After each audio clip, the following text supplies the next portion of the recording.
Hello friends, welcome back Tiruvannamalai வாக்கு channel நண்பர்களே.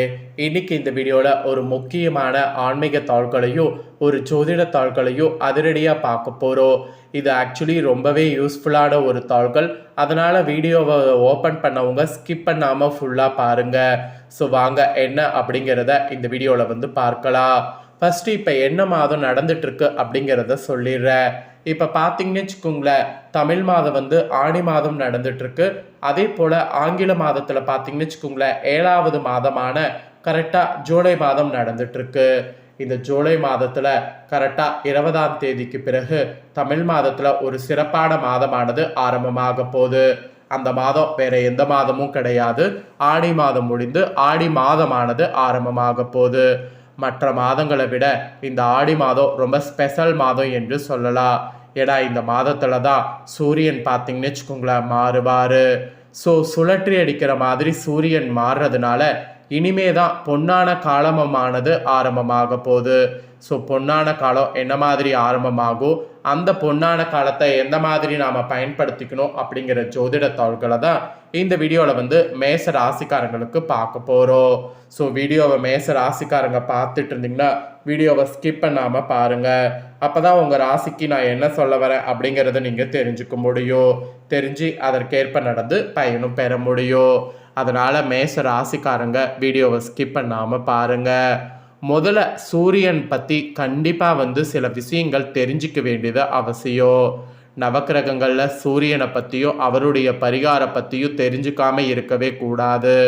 நவக்கிரகங்களிலே முதன்மையான முற்றிலும் சக்தி வாய்ந்த ஒரு கிரகமாக பார்க்கப்படுவது சூரியன். ஸோ அதனால் சூரியனை பற்றியும் பரிகாரத்தை பற்றியும் சொல்கிறேன். முதல்ல அதை இந்த வீடியோவில் தெரிஞ்சுக்குங்க. அதுக்கப்புறமேட்டு மற்றதை அதிரடியாக பார்க்கலாம்.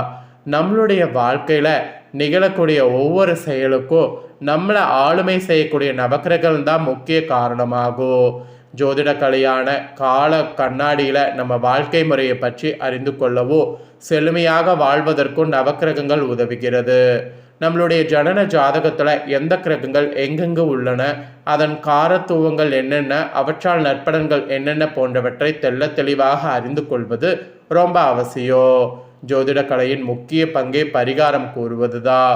ஒருவருடைய கிரக அமைப்புகளை ஆராய்ந்து நடக்க போகக்கூடிய சுப பலன்களையும் நெருங்கி கொண்டிருக்கக்கூடிய அசுப பலன்களையும் எடுத்து கூறி அவற்றிற்குரிய பரிகாரங்களை எடுத்துரைப்பதற்கு தான் ஜோதிட கலைக்குள்ள சிறப்பு. ஜாதக ரீதியாக நற்பலன்கள் நடைபெற்றால் கவலைப்பட வேண்டியதில்லை. அதுவே பிரச்சனை மேல் பிரச்சனைகள் சோதனைகளை சந்திக்க நேர்ந்தால் நல்ல ஜோதிடராக பார்த்து நம்மளுடைய ஜாதக பலனை அறிந்து கொள்வது மிகவும் அவசியம் என்று அறிவுறுத்தப்படுது. பரிகாரம் என்ற சொல்லுக்கு கேடு நீங்கக்கூடிய வழி பிராய்ச்சித்தம் என பெயர்களும் உண்டு. கிரகதோஷ சாந்தி, கிரகதோஷ நிவர்த்தி இந்த மாதிரியும் கூறுவாங்க. தேவையற்ற மனபயத்தை உருவாக்கி கொள்ளாம தன்னம்பிக்கையோடு செயல்படக்கூடிய எளிய பரிகார முறைகளை கையாள்வதன் மூலம் போலிகளை கண்டு ஏமாற வேண்டியது இல்லை. பரிகார கூறுபவர்களை வெறும் வழிகாட்டியாக எடுத்துக்கொண்டு அவரவருக்குரிய பரிகாரங்களை அவரவர்களே செய்வது தான் நல்லது. பரிகாரத்தின் முக்கிய விஷயமே நம்பிக்கை தான். தன்னம்பிக்கையோடு பக்தியோடு செய்யக்கூடிய பரிகாரங்களால் மட்டுமே பலன் உண்டாகும். பசித்தவன் சாப்பிட்டால்தான் வயிறு நிறையோ, துன்புறுத்தப்படுபவன் பரிகாரம் செய்தால்தான் பலன் கெட்டோ. இனி நவக்கிரகங்களை பற்றியோ அதில் மெயினாக சூரியனை பற்றியும் சொல்ல போகிறேன்.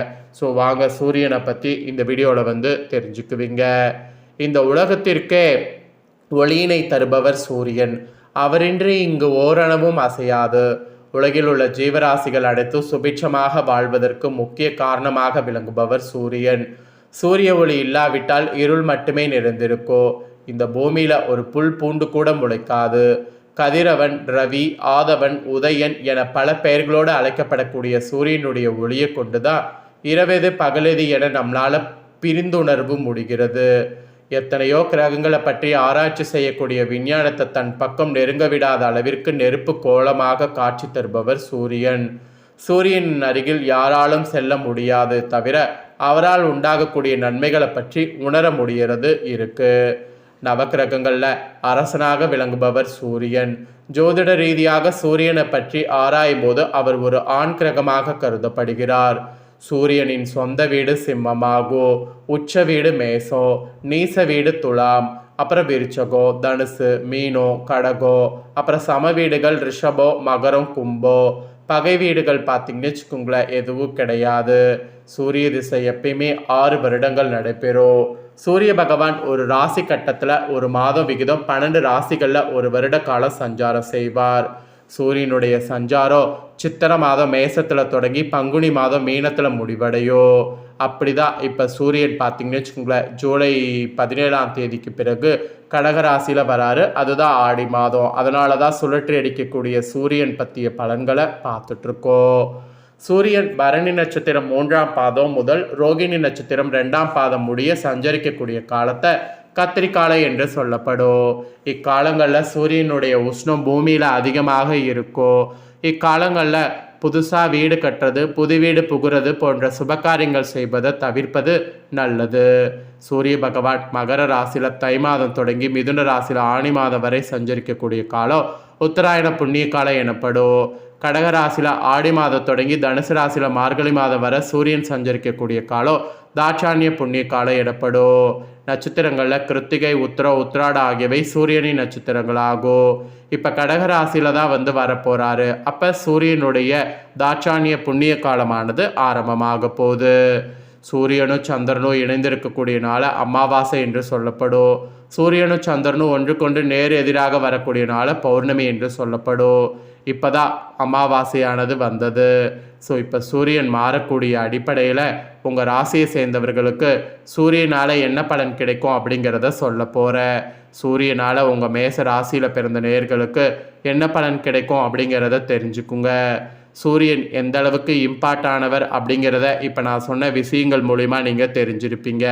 இப்போ உங்களுக்கான பலன்கள் பார்க்கலாம் வாங்க. கிரகநிலைகள் ஃபஸ்ட்டு பார்க்கும்போது தனவாக்கு குடும்பஸ்தானத்தில் செவ்வாய், தைரிய வீரியஸ்தானத்தில் சூரிய புதன், அதுக்கப்புறம் பார்த்தீங்கன்னு வச்சுக்கோங்களேன் சுகஸ்தானத்தில் குரு சுக்கிரன், பஞ்சமஸ்தானத்தில் கேது, பாக்கியஸ்தானத்தில் சந்திரன், லாபஸ்தானத்தில் ராகு, அயனசைன போகஸ்தானத்தில் சனி. இந்த மாதிரி தான் கிரகநிலைகள் உங்களுக்கு அமைஞ்சிருக்கு. கிரகநிலைகள் இப்படி அமைந்த அடிப்படையில் தான் உங்களுக்கான பலன்களே குறிப்பிடப்பட்டிருக்கு. ஸோ என்ன பலன்கள் அப்படிங்கிறத ஷேர் பண்ணுறேன். ஸோ என்ன பலன்கள் அப்படிங்கிறத உங்கள் நட்சத்திரத்துக்கு ஏற்பவே தெரிஞ்சுக்குங்க. ஏன்னா நட்சத்திரத்துக்கு ஏற்ப தெரிஞ்சுக்கிட்டிங்கன்னா ரொம்ப யூஸ்ஃபுல்லாக இருக்கும். அதனால் நட்சத்திரத்துக்கு ஏற்பவே ஷேர் பண்ணிடுறேன். நட்சத்திரத்துக்கு ஏற்பவே தெரிஞ்சுக்குங்க. ஃபஸ்ட்டு பார்த்தீங்கன்னு வச்சுக்கோங்களேன் அஸ்வினியில் பிறந்த மேச ராசிக்கு குறிப்பிடப்படுது.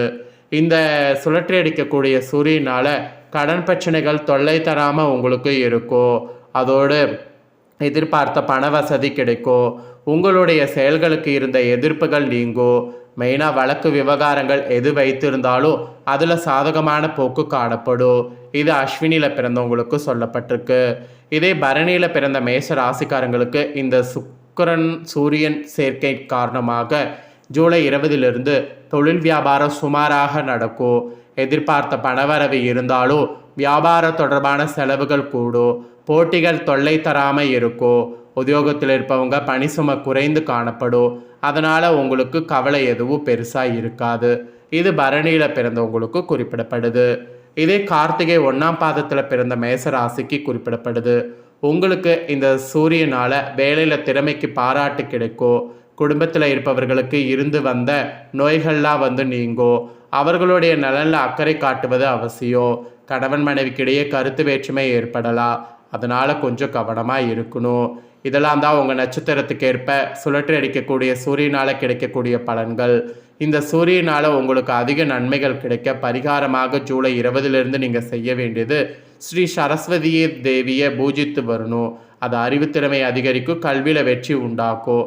அதனால் இந்த ஒரு பரிகாரத்தை மேச ராசிக்காரங்க பொதுவாக காமனாக செய்திடுங்க. ஸோ இதை நீங்கள் செய்ய செய்ய அதிர்ஷ்டம் உங்களுக்கு வீசுவதை நீங்களே பார்க்கலாம். ஸோ மேச ராசிக்காரங்களுக்கும் உங்களுக்கான பலன்கள் இதுதாங்க குறிப்பிடப்பட்டிருக்கு. இதற்கேற்ப நடந்து பலன் பெறுங்க. இந்த முக்கியமான பலனை நீங்கள் பார்த்து தெரிஞ்சு பயனடைகிறது போல் உங்கள் ஃப்ரெண்ட்ஸ் ஃபேமிலி இருக்கவங்களும் பார்த்து தெரிஞ்சு பயன்பெறணும் அப்படின்னு நினச்சிங்கன்னா வீடியோ லைக் பண்ணி உங்கள் ஃப்ரெண்ட்ஸ் ஃபேமிலிக்கு ஷேர் பண்ணுங்கள். உங்கள் ஃப்ரெண்ட்ஸ் ஃபேமிலி இருக்கவங்களும் உங்களை போல் மேச ராசிக்காரங்களாக இருந்தாங்கன்னா இந்த பலனை தெரிஞ்சு இதற்கேற்ப நடந்து பலன் பெறட்டும். இதே போல் புதிய தகவல்களை தெரிந்து கொள்ள மறக்காமல் நம்ம சேனலை சப்ஸ்கிரைப் பண்ணுங்கள், கூட பெல் பண்ண ப்ரெஸ் பண்ணுங்கள். அதை நீங்கள் பண்ணிட்டீங்கன்னா இனி நான் போகிற மற்ற அப்டேட்டான எல்லா வீடியோஸும் உடனுக்குடனே தெரிந்து கொள்ளலாம். ஸோ மறக்காமல் பண்ணுங்கள். நெக்ஸ்ட்டு இதே போல் சுவாரஸ்யமாக வேறொரு புதிய வீடியோவில் உங்களை சந்திக்கிறேன்.